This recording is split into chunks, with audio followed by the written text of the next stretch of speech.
한때는 다정했던 사람이 어느 순간부터 조용히 멀어져 간다고 느껴본 적 있으신가요? 겉으로는 정중하고 예의 바른 말투지만 그 속에 담긴 건 서서히 거리를 두겠다는 의도일지도 모릅니다. 안녕하세요. 중장년 관계 상담을 20년 넘게 이어온 김미정 상담사입니다. 오늘은 조용히 멀어지는 사람들의 언어, 놓치면 늦어버릴 수 있는 신호들에 대해 말씀드리려 합니다. 이 영상을 끝까지 보시면 상대가 사용하는 말 속에 숨어있는 감정의 이면을 파악하고 더 이상 허망하게 기다리거나 상처받지 않는 방법을 알게 되실 겁니다. 관계에서 놓치면 안 되는 작은 단서들을 함께 짚어보겠습니다. 이야기가 도움이 되셨다면 구독과 좋아요 부탁드립니다. 댓글에 숫자 7 하나만 남겨주시면 그 짧은 숫자가 저에게 큰 힘이 됩니다. 1. 요즘 정신이 없어서요가 사실은 손절 신호일 때, 누군가와 관계를 이어오다 보면 어느 순간 요즘 정신이 없어서요라는 말을 자주 듣게 되는 경우가 있습니다. 처음에는 정말 바빠서 그런가 보다 하고 이해하지만 이 말이 반복될수록 마음 한켠에 서늘한 기운이 느껴지지 않으신가요? 사실 이 표현은 단순한 변명이 아니라 관계를 정리하고 싶다는 신호일 수 있습니다. 특히 이성관계에서라면 더욱 그렇습니다. 서울에 사는 52세 김 씨는 몇 달 전부터 만남을 이어오던 여성에게 이 말을 자주 들었습니다. 처음에는 일과 가정이 겹쳐 힘들겠거니 생각했지만 만남의 횟수는 줄어들고 연락의 빈도도 점점 줄어들었죠. 결국 그는 정신이 없다는 말이 사실은 상대가 더 이상 마음을 쓰고 싶지 않다는 정중한 거절의 표현이었음을 깨달았습니다. 이 말은 상대방이 직접적으로 그만 만나고 싶다고 말하지 않고 자연스럽게 거리를 두려는 회피적 언어입니다. 표면적으로는 예의 바른 듯 보이지만 속마음은 더 이상 시간을 쓰고 싶지 않다는 분명한 의사표현일 수 있죠. 특히 이성관계에서는 바쁘다는 말로 물리적 거리를 두는 것이 곧 감정적 거리를 벌리려는 신호로 이어집니다. 생각해 보십시오. 마음이 있는 사람이라면 아무리 바빠도 잠깐의 연락이나 짧은 만남을 만들기 마련입니다. 반대로 바쁘다는 말을 계속 반복하는 것은 당신을 우선순위에서 제외하고 있다는 사실을 은연중에 알리는 것입니다. 여러분은 혹시 지금 이런 경험을 하고 계시지 않나요? 이 말의 무서운 점은 듣는 사람에게 희망 고문을 준다는 겁니다. 상대방은 분명 예의를 지키며 말했을 뿐인데 듣는 쪽은 조금만 기다리면 다시 괜찮아질까? 라는 기대를 품게 되죠. 하지만 현실은 대부분 그렇지 않습니다. 시간이 지나도 관계는 회복되지 않고 오히려 점점 더 멀어지게 됩니다. 따라서 요즘 정신이 없어서요라는 말은 단순히 일정상의 문제가 아니라 나는 당신에게 더 이상 감정을 쓰지 않겠다는 은근한 메시지로 이해해야 합니다. 그럴 때는 억지로 붙잡으려 하지 말고 상대의 태도를 있는 그대로 받아들이는 것이 필요합니다. 이처럼 바쁘다는 말에 숨어있는 진짜 의미를 놓치지 않는다면 불필요한 상처를 줄이고 스스로를 지킬 수 있습니다. 결국 관계에서 중요한 건 말 그대로의 표현이 아니라 그 말이 던져지는 맥락과 반복되는 빈도라는 점을 꼭 기억하시길 바랍니다. 2. 제가 뭘 도와드릴 수 있을까요? 말 뒤에 숨은 책임 회피. 겉으로는 정중하고 배려심 있어 보이는 말 중 하나가 제가 뭘 도와드릴 수 있을까요? 입니다. 언뜻 보면 적극적으로 손을 내미는 것 같지만 사실 이 말 뒤에는 책임을 회피하려는 숨은 의도가 숨어 있을 때가 많습니다. 특히 남녀 관계에서는 이 말이 은근한 거리두기의 신호로 작용합니다. 경기도에 사는 49세 박 여사님은 교제 중이던 남성에게 중요한 결정을 함께 상의한 적이 있습니다. 하지만 돌아온 대답은 제가 뭘 도와드릴 수 있을까요? 라는 말뿐이었죠. 처음에는 겸손하고 배려심 많은 표현이라 생각했지만 반복될수록 그녀는 깨달았습니다. 그는 실제로 행동으로 책임을 지려 하지 않고 모든 결정을 그녀에게 떠넘기고 있다는 것을요. 이 표현은 듣기에 친절하지만 실상은 내가 먼저 나서고 싶지 않다는 선언과도 같습니다. 상대가 진짜로 돕고 싶은 마음이 있다면 구체적인 제안을 하거나 적극적으로 행동에 나섭니다. 그러나 제가 뭘 도와드릴 수 있을까요? 라는 말만 반복한다면 사실상 책임을 피하고 뒤로 물러서겠다는 뜻일 가능성이 높습니다. 이성관계에서는 더욱 민감하게 작용합니다. 겉으로는 상대를 존중하는 듯하지만 실은 문제 상황에 깊이 관여하고 싶지 않다는 메시지입니다. 다시 말해 겉보기 좋은 공손함으로 포장된 무책임이죠. 여러분도 혹시 이런 말을 들으신 적 있나요? 순간은 기분이 나쁘지 않을 수 있지만 시간이 지나면 나 혼자만 관계를 지탱하고 있구나라는 허무함을 느끼게 됩니다. 이 말의 위험한 점은 상대가 마치 도움을 줄 준비가 되어 있는 것처럼 보이게 한다는 겁니다.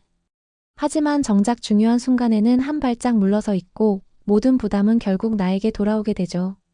결국 이 표현은 관계의 무게를 나누기보다는 교묘하게 상대에게 떠넘기는 회피 전략에 불과합니다. 따라서 이 말을 반복적으로 듣는다면 그 사람의 진짜 태도를 다시 살펴야 합니다. 말로만 돕는 척하는 건지 아니면 실제로 함께 짊어질 준비가 되어 있는 건지 냉정히 구분할 필요가 있습니다. 이성관계에서 중요한 건 언어의 포장보다는 실제 행동입니다. 제가 뭘 도와드릴 수 있을까요? 라는 말이 자주 나온다면 그 관계는 한쪽만 애쓰고 있는 불균형한 관계일 수 있다는 사실을 잊지 마시길 바랍니다. 3. 님 정도면 충분히 잘하실 거예요. 칭찬을 가장한 고급 회피술. 말 속에는 겉과 속이 다른 이중의 얼굴이 숨어 있을 때가 있습니다. 대표적인 것이 바로 님 정도면 충분히 잘하실 거예요 라는 표현입니다. 언뜻 들으면 따뜻한 격려처럼 느껴지지만 실제로는 상대의 문제나 부탁을 정면으로 마주하지 않으려는 고급 회피술일 때가 많습니다. 대구에서 자영업을 하는 55세 이모 씨는 교제 중인 여성에게 중요한 선택을 앞두고 조언을 구했습니다. 하지만 그녀는 늘 당신 정도면 잘할 수 있지라며 웃어넘기곤 했습니다. 처음엔 신뢰와 존중으로 받아들였지만 시간이 지나자 그는 점점 외로움을 느끼기 시작했죠. 실제로는 자신이 처한 어려움을 함께 짊어져 줄 마음이 없다는 것을 깨닫게 된 것입니다. 이 표현의 핵심은 칭찬처럼 포장되어 있다는 점입니다. 상대방은 당신은 능력이 있어요 라는 긍정적인 메시지를 주는 것 같지만 정작 문제를 함께 해결할 의지나 행동은 보이지 않습니다. 다시 말해 도움을 주지 않으면서도 상대가 불쾌하지 않도록 만들어진 회피의 기술인 셈이죠. 이성관계에서 이런 말은 특히 아프게 다가옵니다. 진심 어린 파트너라면 내가 같이 고민해 볼게요 라는 구체적 반응이 나와야 합니다. 그러나 충분히 잘하실 거예요 라는 말만 남발한다면 결국 나는 개입하지 않겠다는 선언일 수 있습니다. 여러분도 혹시 이런 경험이 있지 않으신가요? 위험한 건 이 말이 듣기에 기분이 좋다는 겁니다. 칭찬처럼 들리니 순간은 위로가 되지만 시간이 지나면 나 혼자만 모든 짐을 지고 있구나 하는 허탈함을 느끼게 됩니다. 이런 회피성 칭찬은 관계의 균형을 무너뜨리고 결국 신뢰를 갉아먹게 되죠. 따라서 이런 말을 반복적으로 듣는다면 겉으로는 따뜻해 보이지만 실제로는 회피의 언어임을 간파할 필요가 있습니다. 진정한 지지는 칭찬이 아니라 함께 고민하고 행동하는 데서 나온다는 점을 잊지 말아야 합니다. 4. 그 얘긴 그냥 지나가시죠. 공손함 속의 감정 차단. 대화 중 누군가가 그 얘긴 그냥 지나가시죠라고 말한다면 순간 분위기가 차갑게 식는 것을 느끼실 겁니다. 이 말은 겉보기에는 정중하고 부드럽지만 사실은 자신의 감정을 단단히 닫아버리는 차단 신호입니다. 서울에 사는 48세 김 여사님은 남편과의 관계에서 이런 경험을 했습니다. 일상 속 서운함을 솔직히 이야기했을 때 남편은 늘 그 얘긴 그냥 지나가자고 말하며 대화를 피하곤 했습니다. 처음엔 큰 갈등을 피하려는 배려로 생각했지만 시간이 지나면서 그녀는 깊은 외로움을 느꼈습니다. 상대가 자신의 감정을 받아주지 않고 단순히 덮어버리려 한다는 걸 알게 되었기 때문입니다. 이성관계에서 이 말은 더욱 치명적입니다. 감정적 대화를 막아버리고 문제를 직면하지 않겠다는 선언과 같기 때문이죠. 마치 문 앞에서 예의 바르게 웃으며 이 안에는 들어오지 마세요 라고 말하는 것과 같습니다. 상대방은 갈등을 피하고 싶다는 이유로 이런 표현을 쓰지만 결국은 마음의 거리를 확실히 벌려버립니다. 여러분도 떠올려 보십시오. 진심으로 가까운 관계라면 불편한 주제라도 대화를 통해 풀어내려 할 것입니다. 하지만 그 얘긴 그냥 지나가시죠라는 말은 문제 해결이 아닌 문제 회피를 선택한 것입니다. 결국 이런 태도는 쌓이고 쌓여 관계의 벽을 두텁게 만듭니다. 특히 중장년의 이성관계에서는 대화의 단절이 곧 정서적 단절로 이어집니다. 상대가 대화의 문을 닫는 순간 마음의 거리도 함께 멀어집니다. 공손함 속의 감정을 차단하는 이 표현은 관계를 이어가는 힘을 서서히 빼앗아가는 언어입니다. 따라서 누군가가 이 말을 자주 사용한다면 그 순간을 단순한 예의로 받아들이지 마시고 그 안에 숨겨진 진짜 신호를 읽어야 합니다. 공손한 태도 뒤에 숨어있는 차가운 벽을 간과한다면 결국 더 큰 상처로 이어질 수 있습니다. 관계를 지키고 싶다면 그 얘긴 그냥 지나가시죠라는 말이 나오지 않도록 미리 솔직한 대화의 장을 여는 노력이 필요합니다. 5. 이해는 해요. 근데 공감하는 척하는 마지막 회피. 겉으로는 공감하는 듯 하지만 속마음은 전혀 다를 때가 있습니다. 대표적인 말이 바로 이해는 해요. 근데라는 표현입니다. 이 말은 상대방의 감정을 존중하는 것처럼 보이지만 사실은 더 이상 함께 이야기하고 싶지 않다는 마지막 회피의 신호일 수 있습니다. 경기도에 사는 50세 최 씨는 교제 중인 남성에게 자신의 불안을 털어놓곤 했습니다. 하지만 돌아오는 대답은 늘 이해는 해요. 근데였습니다.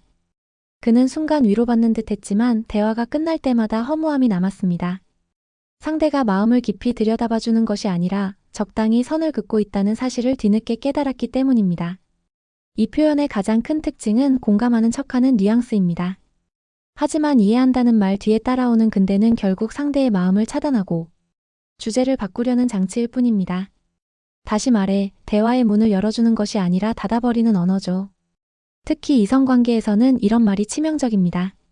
파트너가 진심으로 공감해주기를 기대하는 순간 돌아오는 대답이 이해는 해요. 근데라면 이는 나는 더 이상 감정을 함께 나누고 싶지 않다는 뜻일 수 있습니다. 공감의 형식을 빌려 상대방의 기대를 꺼뜨리는 방식입니다. 여러분도 혹시 경험해 보셨을 겁니다.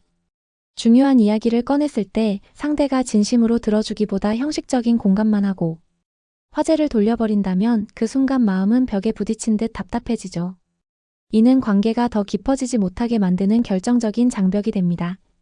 결국 이해는 해요. 근데라는 말은 상대의 감정을 가볍게 흘려보내고 더 이상 에너지를 쓰고 싶지 않다는 은근한 단절의 언어입니다. 이런 표현이 반복된다면 그 관계는 이미 한쪽이 발을 빼고 있다는 신호일 수 있습니다. 따라서 이 말을 들을 때는 단순한 예의적 표현으로 넘기지 말고 그 뒤에 숨어있는 진짜 마음을 읽어내야 합니다. 공감하는 척하는 마지막 회피를 간과한다면 어느 순간 돌이킬 수 없는 거리를 느끼게 될지도 모릅니다. 우리가 일상에서 듣는 정중한 말투는 겉보기엔 따뜻하고 배려심 있어 보입니다. 하지만 그 속에 담긴 의도를 제대로 읽어내지 못한다면 결국 관계 속에서 혼자만 상처받게 될 수 있습니다. 요즘 정신이 없어서요라는 바쁜 척 제가 뭘 도와드릴 수 있을까요? 라는 책임 회피, 님 정도면 잘하실 거예요 라는 칭찬을 빙자한 거리 두기, 그 얘긴 그냥 지나가시죠 라는 대화 차단, 그리고 이해는 해요. 근데라는 공감의 탈을 쓴 회피까지. 이 5가지 표현은 모두 상대가 서서히 관계를 정리해 나가는 신호일 수 있습니다. 특히 이성관계에서는 이러한 언어가 더욱 민감하게 다가옵니다. 말은 부드럽지만 실제로는 감정의 문을 닫고 거리를 벌리려는 의도가 담겨 있습니다. 중요한 건 단어 그 자체가 아니라 반복되는 맥락과 태도입니다. 여러분이 상대의 이런 신호를 놓치지 않고 제때 알아차린다면 불필요하게 매달리며 마음을 소모하지 않을 수 있습니다. 관계에서 상처를 줄이기 위한 첫걸음은 정중한 말투에 속지 않고 진짜 메시지를 읽어내는 것입니다. 상대가 멀어지는 신호를 정확히 감지했을 때 오히려 스스로를 지키고 더 건강한 관계로 나아갈 수 있습니다. 이야기가 마음에 와닿으셨다면 구독과 좋아요로 응원해주세요. 댓글에 숫자 7 하나만 남겨주시면 그 짧은 숫자가 저에게 큰 힘이 됩니다. 그리고 여러분은 어떻게 생각하시나요? 혹시 이런 말들로 관계의 변화를 느껴본 경험이 있으신가요? 여러분의 이야기도 댓글로 함께 나눠주시면 좋겠습니다.